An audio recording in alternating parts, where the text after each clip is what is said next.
Привет отново, още една интересна новина. Картофа. Дадох 6-цифрен подкуп на Кандев.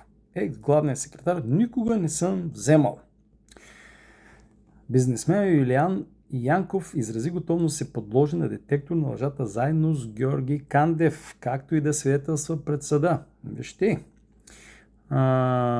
Така, скандала с твърдение на Георги Кандев, докато бе главен секретар, че му оказва натиск и че е гати натиск. Ако е взимал 6-цифрен подкуп, това голям натиск бе. Така, продължаваме. Той Янков, той е бандюга, обявен за издирване. Янков заяви, че разполага с доказателства, че Кандев му е поискал подкуп, докато е бил на поста главен секретар.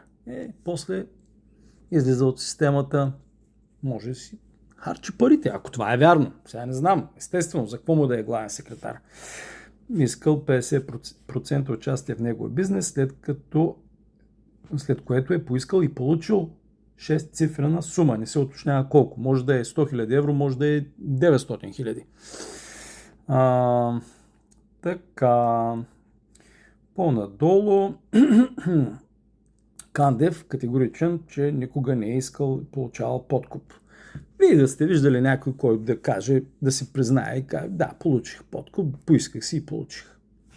Още веднъж казвам, не знам кой прав, кой крив.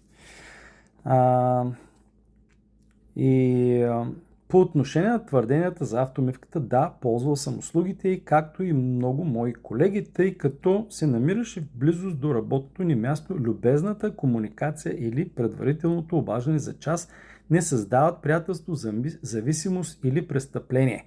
Чакай, ти не си запазваш час при доктора, бе. Ти отиваш на автомивка. Всичко това поражда съмнения. Кандев, хората не са бълъци.